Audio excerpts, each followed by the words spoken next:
Okay, I want to read about a development in a criminal case that I first heard about around 2012. I think that's when the crime happened. But this is a case that I think is very symbolic of a lot of the problems we face in modern Britain. Um, this is from the I newspaper, today's I newspaper, the 10th of February. You can see the report there. I'm going to read it out. This is not too long, so bear with me. Two policemen jailed over disabled man's murder. A judge yesterday blamed widespread police failures over the vigilante murder of a disabled man as he jailed two officers for their roles in the botched response to the victim's cries for help. Judge Neil Ford QC criticised the actions of the two men, but said they could not be blamed for the wider policing problems that resulted in the murder of the Iranian refugee, who was wrongly suspected of being a paedophile by his neighbours. Bijan Ebrahimi, 44, had called police to report a mob outside his Bristol home, but was arrested himself after a breach of the peace.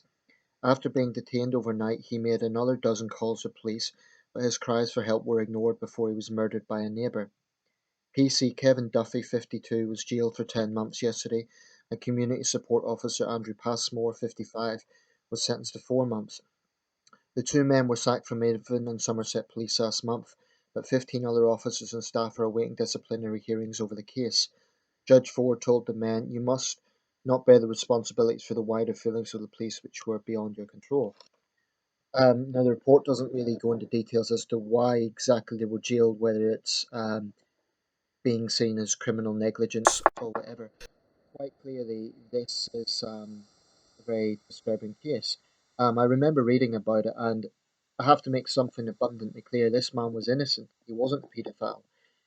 But the thick yobs who terrorized him took it into their own very narrow minds that he was, probably based on zero evidence. And this isn't the first time it's happened in this country. Um, Often, when there's a very sensitive case, for example, involving child murder or child kidnap, um, there is, and I think the tabloids fuel this, but there is almost always inevitably innocent people get targeted. When the little schoolgirl Sarah Payne was murdered in 2000, I remember a lot of alleged paedophiles were targeted. Now, um, obviously, paedophilia is a heinous crime, but the reason I feel so uncomfortable with vigilante justice like this is that so often the lynch mobs, for want of a better term, don't even know what they're doing. They don't even, these people are dangerous because they'll listen to their equally stupid friend telling them, oh, so and so at number whatever is a paedophile, let's get the nuts. And they've no evidence for it. Now, I take the view that convicted sex offenders shouldn't be living in residential areas. I believe in isolating them. But I think what's happened to this man is heinous. This man, it says he was a refugee, so he presumably came to this country for a better life. He ends up being murdered by a mob. Well, by a neighbour, but terrorised by a mob before that. Now, I've had experience of antisocial behaviour, and anyone that thinks it's a trivial matter doesn't know what they're talking about. There's a huge difference between, for example, getting your phone stolen in a coffee shop, which is a big inconvenience, than having every single day of your life hounded by local yobs. And the worst part of this case is he was innocent.